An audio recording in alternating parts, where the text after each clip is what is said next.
Hello everyone. तो आज हम क्लास 7th के चैप्टर 1 को आगे कंटिन्यू करेंगे, जिसमें हम देखेंगे पोषण की अन्य विधियों के बारे में। तो जो कुछ पादप पौधे ऐसे भी होते हैं जिनमें क्लोरोफिल नहीं पाया जाता।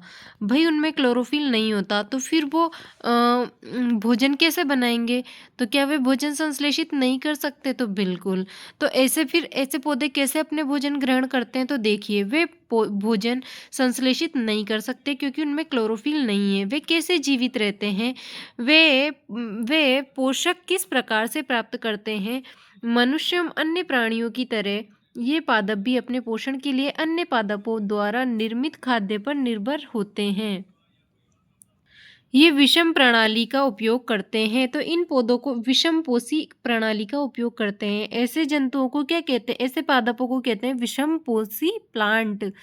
तो चित्र 1.5 को ध्यान से देखिए।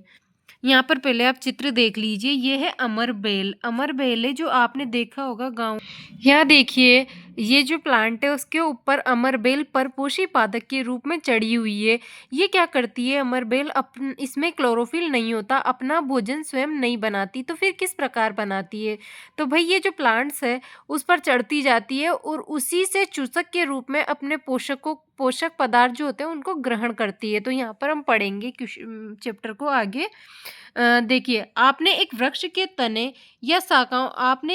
तने एवं शाखाओं से लिपटी रस्सी नुमा पीले रंग की संरचना देखी है। ये अमरबेल पादप है। इसमें क्लोरोफिल नहीं होता। ये अपना भोजन उस पादप से प्राप्त करते हैं जिस पर ये आरोहित होते हैं। वे पादप क्या कहलाता है? वे पादप परपोषी कहलाता है क्योंकि वो उसे पोषण देता है। क्योंकि अमरबेल जैसे पादप परपोषी को अमूल्य पोषकों से अमरबेल जैसे पादप जो होते हैं वो परपोषी को अमूल्य पोषकों से वंचित करते हैं, अतः इन्हें परजीवी कहते हैं। जो अमरबेल है ऐसे पादपों के क्या बोलते हैं? परजीवी कहते हैं। ठीक है, परजीवी कहते हैं। क्या हम एवं अन्य जंतु भी इसी एक प्रकार के परजीवी हैं? हम परजीवी नहीं है भाई। हम परजीवी नहीं है। हम दूसरों के ऊपर ऐसे भोजन के लिए आश्रित नहीं रहते। हम जो है अपना खाना बनाते हैं। जंतु और एनिमल पर निर्भर हैं, उनके विषम पोषी है। ठीक है, तो आपको इस पर विचार करना चाहिए। अध्यापक से इस विषय में चर्चा कीजिए। पहेली जानना चाहती है, क्या हमारा रक्त चूसने वाले मच्छर, खटमल, जू एवं जोंक जैसे जीव परजीवी हैं?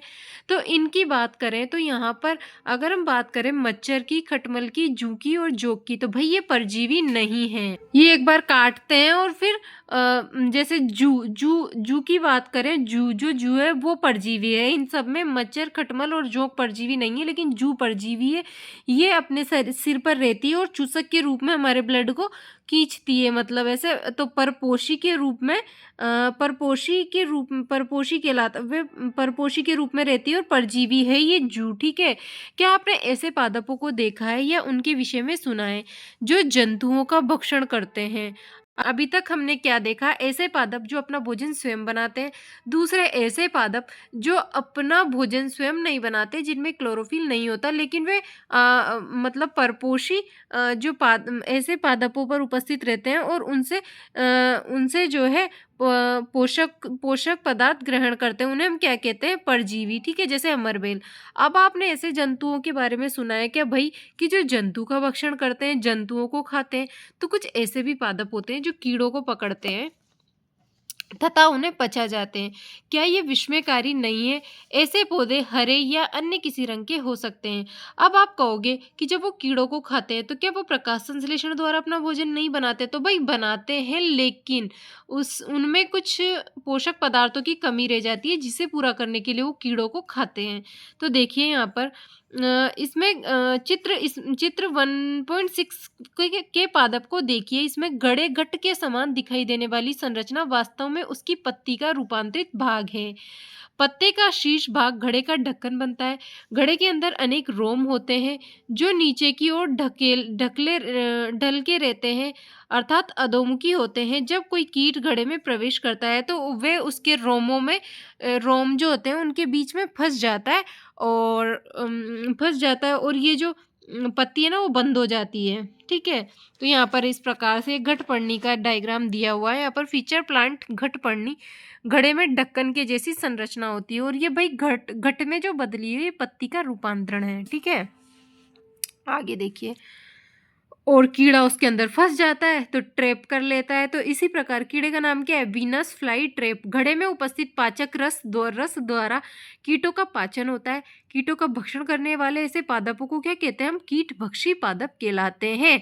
एग्जाम्पल ध्यान रखना भाई, पूछे जाते हैं अक्सर परीक्षाओं में। वीनस फ्लाई ट्रैप सैंड्यू कीट भक्षी पादपों के उदाहरण हैं, ठीक है। इसके बारे में अन्य जानकारी प्राप्त कीजिए। बूझो बूझो भ्रमित है कि ये घटपर्णी हरा होता है और प्रकाश संश्लेषण संपादित करता है, तो ये कीटों का भक्षण क्यों करता है? तो हम इसका आंसर करेंगे क्या ये संभव है? तो हाँ, ये प्रकाश संश्लेषण करते हैं। किस प्रकार से इस प्रकार के पादपों को मृदा से सभी पोषक तत्व नहीं मिल पाते जिनकी उन्हें आवश्यकता होती है, इसलिए वे कीटों को खा जाते हैं, ठीक है।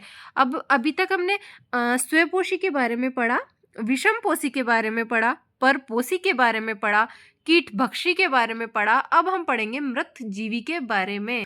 अब देखिए, आपने बाजार में छत्रक मशरूम बिकते देखे होंगे, सब जानते हो इन्हें खाया भी जाता है, इनकी सब्जी भी बनती है, ठीक है। वर्षा के दिनों में ये जो वृक्ष होते हैं उन पर सड़ी गली टूटी टहनियों पर तनों या छाल जो होती है उसके उस पर छाते के समान संरचनाओं के गुच्छे भी आपने देखे होंगे।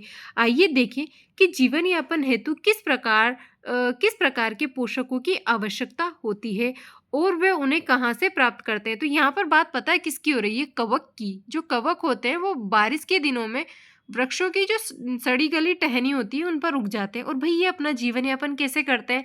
तो कवक जो होता है उसमें क्लोरोफिल नहीं होता और प्रकाश संश्लेषण नहीं करते। तो फिर ये अपना भोजन कहाँ से ग्रहण करते हैं कवक? अपना भोजन कहाँ से ग्रहण करते हैं कवक? तो ये मृत जो इनके आसपास जो सड़े गले पदार्थ होते हैं ना उनसे अपना भोजन ग्रहण करते हैं। तो हम इन्हें क्या ऐसे ऐसे पोषण को हम क्या बोलेंगे? मृत जीवी, ठीक है। जिस प्रकार से अपना भोजन ग्रहण कर रहे हैं तो इन जीवों को हम क्या करेंगे? जो सड़े गले मृत पदार्थों को भोजन के रूप में ग्रहण करते हैं, तो ऐसे जीवों को हम बोलेंगे मृत जीवी। अब देखिए, बूझो जानना चाहता है कि ये जीव अपना भोजन किस प्रकार प्राप्त करते हैं। इनमें प्राणियों के समान मुख नहीं होता, ये हरे पादप के समान भी नहीं होते, इनमें क्लोरोफिल अनुपस्थित होता है, अतः ये प्रकाश संश्लेषण द्वारा भोजन का संश्लेषण भी नहीं करते। तो फिर ये करते भोजन ग्रहण कैसे करते हैं? तो भाई ये मृत जीवों के द्वारा अपना भोजन ग्रहण करते हैं। नेक्स्ट देखिए, यहाँ देखिए ये कवक बनाया है मैंने। यहाँ पर ये नीचे लकड़ी है और ये इसको सड़ा गलाकर अवशोषित कर देंगे और इसे ही क्या करेंगे? भोजन के रूप में ग्रहण कर लेंगे, ठीक है। यहाँ देखिए, छत्रक के पैकेट जो मशरूम है ना उसका ये पैकेट दिखाया गया है। ऐसे बाजार में आपको सब्जी की दुकानों पर देखने को मिलेगा, ऐसे पैकेट बनाकर रखते हैं वो दुकान वाले, उनको आप खरीद कर भी लाते हैं और इसकी सब्जी बनाते हैं और खाते हैं, ठीक है। तो सड़ी गली वस्तुओं पर उगा हुआ छत्रक, इन्हें तो आप खाते हैं, और जो सड़ी गली वस्तुओं पर उगने वाला जो छत्रक या मशरूम होता है वो इस प्रकार का होता है। देखिए यहाँ पर क्रियाकलाप 1.2 में भाई ये कवक रोग भी फैलाते हैं, बीमारियां आपने देखा होगा, नम स्थानों पर पाया जाता है। ब्रेड को कुछ दिनों तक रख दो आप तो उस पर आपको फफूंदी सी नजर आएगी, क्या है? वो फंगस है। और भाई बहुत ये मनुष्यों में रोग फैलाते हैं, इनसे कई प्रकार की बीमारियां होती है। जैसे यहाँ देखिए क्रियाकलाप 1.2 ब्रेड, मैंने बताया अभी आपको कि ब्रेड पर किस प्रकार से कवक फफूंदी लग जाती है। ब्रेड डबल रोटी का एक टुकड़ा लेकर इसे जल में भिगो लें, इसे किसी नम या फिर उष्ण स्थान पर 2-3 दिन के लिए रख दीजिए या फिर उस समय तक रहने दीजिए जब तक कि उस पर रोए जैसी संरचना न दिखाई दे। ये धब्बे किस रंग के हैं? किसी आवर्धक लेंस अथवा सूक्ष्मदर्शी की सहायता से इसका अवलोकन कीजिए। अपने प्रेक्षणों को नोटबुक में लिखिए। बहुत संभव है कि आपको रुई के धागों की समान संरचना दिखाई पड़े। तो ये रुई के समान संरचना क्या है? ये फंगस है, फंगस। ये जीव कवक या फिर फंजाई कहलाते हैं। इनकी पोषण विधि भिन्न प्रकार की होती है। ये मृत एवं विघटनकारी सड़ने वाली वस्तुएं जो होती है उन पर जैव पदार्थों की सतह पर कुछ पाशक पाचक रसों का स्त्राव करते हैं तथा उन्हें साधारण विलेय के रूप में परिवर्तित। भाई ये क्या करते हैं, जैसे मैंने आपको यहाँ पर ये लकड़ी बताई, तो ये लकड़ी को क्या करेंगे, ये यहाँ पर लकड़ी है इनके नीचे, तो लकड़ी को क्या करेंगे, इनमें ऐसे मतलब ऐसे पाचक रसों का स्त्राव करेंगे जिससे ये इसे साधारण विलेय के रूप में बदल देंगे, परिवर्तित कर देंगे। तत्पश्चात वे इसे विलयन का भोजन के रूप में अवशोषण करते हैं। ठीक है, यहाँ पर देखिए ये फफूंदी लग रही है ब्रेड में। ठीक है, ब्रेड पर उगती हुई कवक, तो भाई खुले में नहीं रखना चाहिए चीजों को। ठीक है, खासकर बारिश के दिनों में। अब देखिए क्वेश्चन आपसे पूछा जा सकता है कि भाई जो पोषक तत्व मृतजीवी पोषण क्या होता है। तो इस प्रकार की पोषण प्रणाली को जिसमें जीव किसी मृत एवं विघटित जैविक पदार्थों से पोषक पदार्थ प्राप्त करते हैं, पोषक तत्व प्राप्त करते हैं, मृतजीवी पोषण कहलाता है। ठीक है, मृतजीवी पोषण प्रणाली का उपयोग करने वाले जो जीव होते हैं वो क्या कहलाते हैं, मृतजीवी जीव कहलाते हैं। आगे देखिए, कवक जो है भाई, कवक फफूंदी, आपने अचार में भी फफूंदी लगते हुए देखी होगी। भाई नहीं खाना चाहिए, अपन लोग क्या करते हैं उसको ऊपर से हटा देते हैं फिर उसको खा लेते हैं, तो नहीं खाना चाहिए। उसके ऊपर फफूंदी लग गई, अब वो आप बीमार हो जाओगे। कवक या फंजाई अचार, चमड़े, कपड़े एवं अन्य पदार्थों पर उगते हैं। ये उन स्थानों पर भी उगते हैं जो नम एवं उष्ण हो। कवकों की वृद्धि के लिए वर्षा ऋतु सबसे अच्छी परिस्थितियां प्रदान करती है। इस कारण वर्षा ऋतु के दौरान अनेक वस्तुएं कवकों की वृद्धि के कारण नष्ट तथा अनुपयोगी हो जाती है। जैसे मैं एक एग्जांपल दूं, आपने चमड़े के जूते देखे होंगे, आप बरसात के दिनों में ऐसे कहीं भी इन्हें बिना केयर किए कहीं भी पटक दो उनको, तो उनके ऊपर होगा क्या, ऐसी फफूंदी सी जम जाएगी, आपके पूरे जूते खराब हो जाएंगे। वो क्या है, कवक। ठीक है, अपने अभिभावकों के द्वारा कवक से होने वाले नुकसान पर चर्चा कीजिए। क्या ये बीमारी फैलाते हैं, तो बिल्कुल ये बीमारी फैलाते हैं। कवकों के द्वारा होने वाला एक फेमस रोग बताऊं आपको, दाद। दाद होते हैं, खुजली, खाज, किससे होता है, ये कवक से। पहली को याद है कि सुंदर जूते जिन्हें वे विशेष अवसरों पर पहनती थी वर्षा ऋतु में कवक के कारण खराब हो गए। वे जानना चाहती है कि वर्षा ऋतु में कवक अचानक कैसे प्रकट हो जाते हैं। तो देखिए, सामान्यतः कवकों के बीजाणु वायु में उपस्थित होते हैं। आपने आपने देखा है कि आप जिस प्रकार किसी फसल को उगाना चाहते हैं तो उसका बीज बोएंगे पहले, फिर वो उग जाएगी। ठीक है, तो यहाँ पर देखिए जो कवक होते हैं, इनके जो बीजाणु होते हैं वो वायु में उपस्थित होते हैं, एयर में उपस्थित होते हैं। ठीक है, जब वे किसी ऐसे जैव पदार्थ अथवा उत्पाद पर बैठते हैं, वह जब किसी ऐसे जैव पदार्थ, जब उन्हें अपने अनुकूल परिस्थितियां मिलती है तो वो प्रकट हो जाते हैं। जैसे कि यहाँ देखिए, वे जब किसी ऐसे जैव पदार्थ या उत्पाद पर बैठते हैं जो नम एवं उष्ण हो, तो वे अंकुरित होकर एक नए कवक को जन्म देते हैं। क्या अब आप बता सकते हैं कि अपनी वस्तुओं को कवक द्वारा खराब होने से किस प्रकार बचा सकते हैं, कि हम अपनी वस्तुओं को कवक से खराब होने से किस प्रकार बचा सकते हैं। तो यहाँ देखिए, बूझो को याद है कि उसके दादाजी ने बताया था कि एक बार उनकी गेहूं की फसल कवक के द्वारा नष्ट हो गई थी। वे जानना चाहता है कि क्या कवक रोग कारक भी होते हैं। तो जी हाँ, कवक रोग के कारक होते हैं। जैसे आपने सुना होगा गेहूं में पिक्सीनिया ऐसे कुछ कवक होता है, उसके द्वारा रोग हो जाता है। तो यहाँ पर देखिए, पहली ने बताया कि यीस्ट एवं छत्रक जैसे कवक उपयोगी भी हैं। तो ये बात बिल्कुल सही है कि भाई सारे कवक रोग नहीं फैलाते। जैसे जिसे हम खाते हैं, जैसे मशरूम हम खाते हैं, तो वो भी तो एक कवक है ना, लेकिन वो रोग नहीं फैलाता। तो यीस्ट एवं छत्रक जैसे अनेक कवक जो है उपयोगी भी हैं, परंतु कुछ कवक पादपों एवं जंतुओं एवं मनुष्यों में रोग उत्पन्न करते हैं। कुछ कवकों का उपयोग औषधि के रूप में होता है। ठीक है, तो यहाँ पर देखिए, कुछ जीव एक दूसरे के साथ रहते हैं और अपना आवास एवं पोषक तत्व जो है एक दूसरे के साथ बांटते हैं। ऐसे संबंध को क्या बोलते हैं, सहजीवी संबंध, सिम्बायोटिक रिलेशनशिप। तो आप समझते हैं इसमें क्या होता है, दो जीव साथ साथ रहते हैं। अब आप बोलोगे कि आप जैसे अपने मम्मी पापा के साथ रहते हो तो वो सहजीवी संबंध नहीं। यहाँ पर ऐसे होता है कि जो कवक है वो शैवाल के साथ, जैसे यहाँ पर मैं आपको एक एग्जांपल दूंगी अभी नीचे, तो उसमें देखना। उदाहरणतः कुछ कवक जो होते हैं वो वृक्षों की जड़ों में रहते हैं। जैसे आपने सुना है कभी कुछ वृक्ष जो होते हैं वो कवक जो होते हैं वो वृक्ष की जड़ों में रहते हैं, और वृक्ष जो है कवक को पोषण प्रदान करते हैं और बदले में कवक उन्हें जल और पोषकों के अवशोषण में सहायता करता है। ठीक है, वृक्ष के लिए इस संबंध का विशेष महत्व है। दोनों को फायदा होता है भाई। लाइकेन लाइकेन भी सहजीवी का एक सबसे बड़ा एग्जाम्पल है। इसमें कवक और शैवाल दोनों एक दूसरे के साथ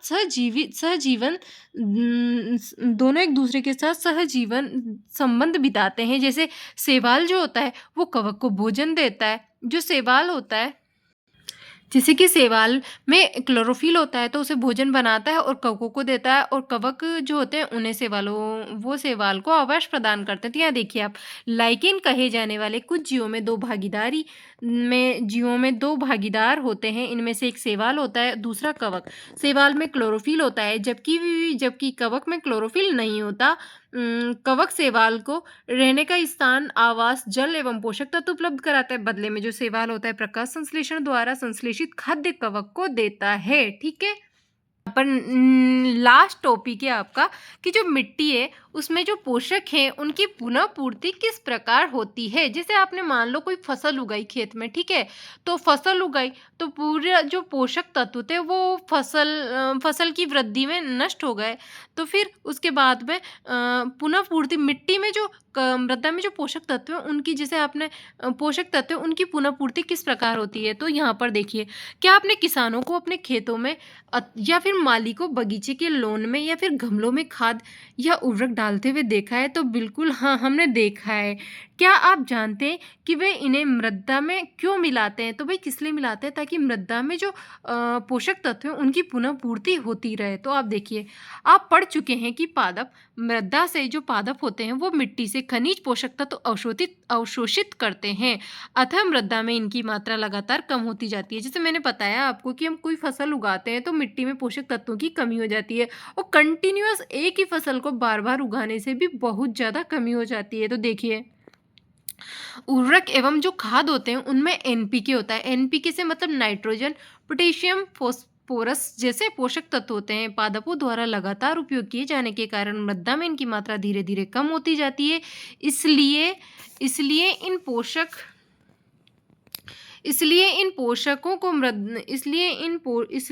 मृदा में इन पोषक तत्वों के समृद्ध करने के लिए भूमि में उर्वरक और खाद मिलाने की आवश्यकता होती है।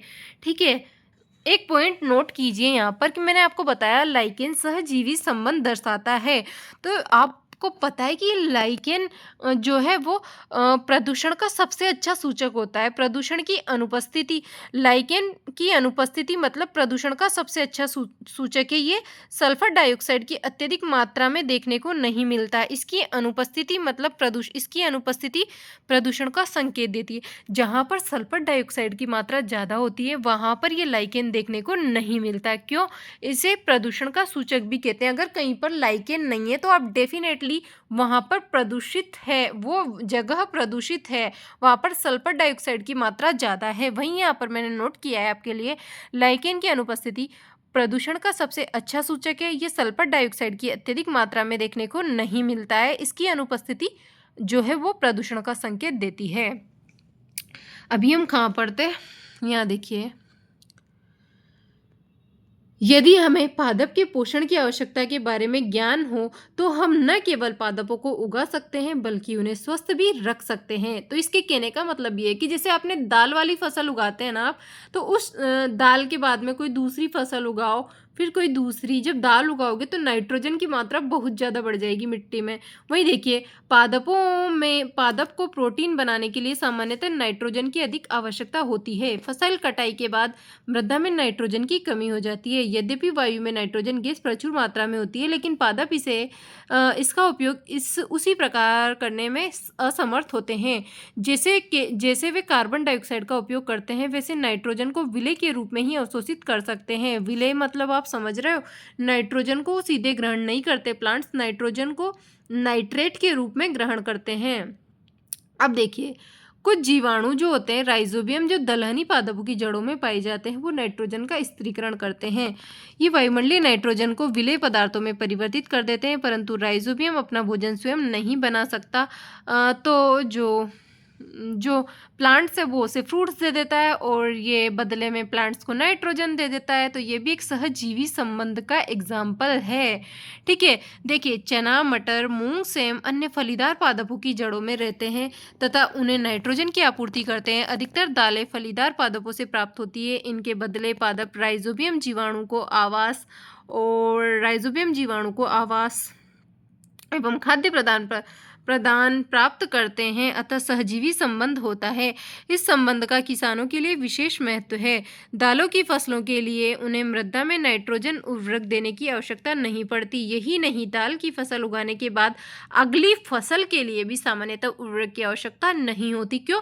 फसल तो कट गई, अब उनकी जड़ें तो मिट्टी में रह गई ना, तो जड़ों में क्या है? राइजोबियम, वो क्या करता है? नाइट्रोजन का स्थिरीकरण। तो भाई नाइट्रोजन उर्वरक देने की जरूरत नहीं होगी अगली फसल में।